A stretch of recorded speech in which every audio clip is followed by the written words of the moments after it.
Namamroblema si Kevin. Nai-stress siya dahil sa mga kaibigan niya na palagi siyang inaasar. Na palagi siyang nilalait. Nakakasar, bakit ba palagi nila ako iniinsulto? Gusto ko lang naman ipakita sa kanila na kung paano ako mag-workout. Bakit nila ako tinatawanan? Workout ka pa nilalaman.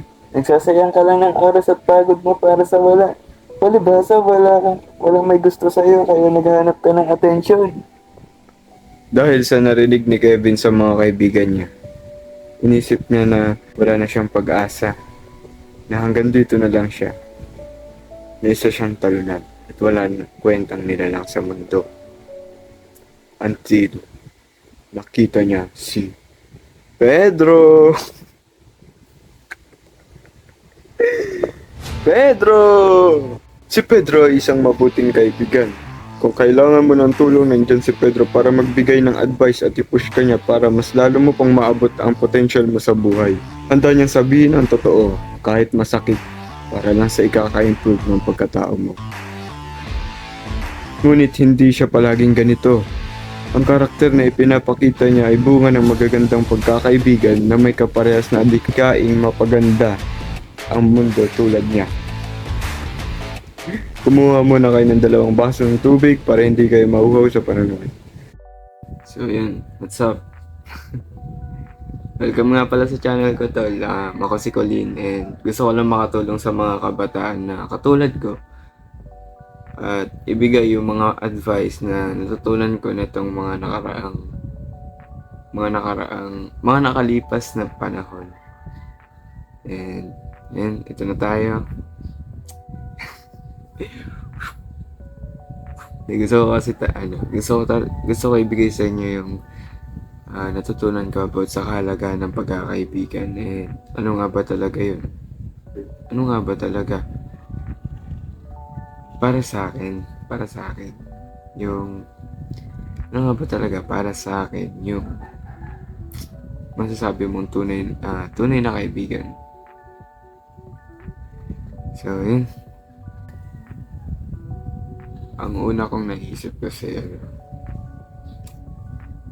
mga kaibigan mo dapat, syempre, kung may goals ka sa buhay, dapat yung mga kaibigan mo meron din. May parehas kayong goal sa buhay, and or at least kung hindi kayo parehas, dapat naka-align sila sa goals mo. Like, sila pa ba yung makikita mong kaibigan mo sa future? Kung minaambag ba sila, kung nirerespeto ka ba nila yung pagkatao mo, and yun. Saka titignan mo rin kung paano sila makitungo sa'yo. Tulad nga nung sabi ko kanina, kung nirerespeto ka nila. Kasi karamihan, tinatawag nyo kasing kaibigan yung mga taong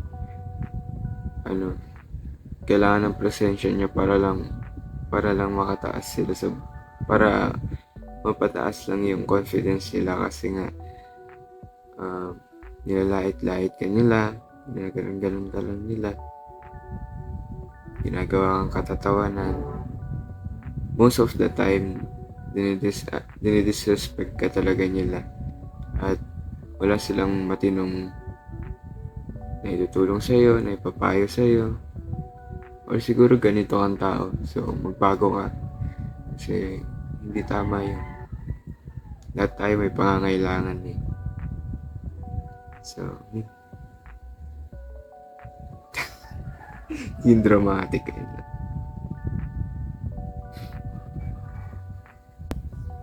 Isa pa nga pala is yung lumapit bigla yun.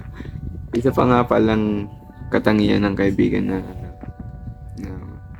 maganda para sa akin is yung sinasabi nila yung totoo. Yung weak points mo, yung nakikita nilang pangit sa'yo, sinasabi nila.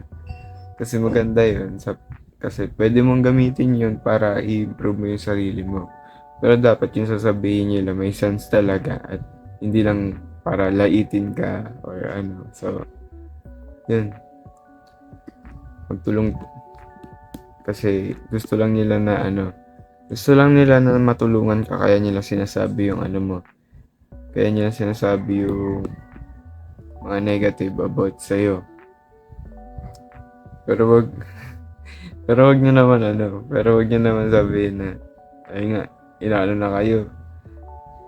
Di na kayo nilarespeto. Below the belt na yung yung mga pinagsasabi sa inyo, to sasabihin mo. Ang tawag dito. Baka isipin mo pa na ginagawa nila yon para lang sa i-improve mo. No, kung sa tingin mo nasisira na pagkatao mo yung mental health mo, tanggalin mo na sila sa buhay mo, boy. Kapag hindi, kunin mo tong kamay mo, sampalin mo sarili mo, boy. Yun talaga. Yun lang. Masaya lang ako. Good morning, bro. Sana nagustuhan mo yung yung payo ko ngayon. And mag-subscribe ka na sa channel ko kasi kapag nag-subscribe ka, madami ka pang mapapanood na ganitong videos. And yung animation nga pala nagsisimula, kakasimula ko palang mag-edit. Natutuwa ako kasi nga ayun nga, nagawa kong ganun ng mastig. So, yun lang naman. Lapitol, ingat ka palagi and matuto tayo palagi sa buhay. Yun lang. Love you. Ingat ka. Love you.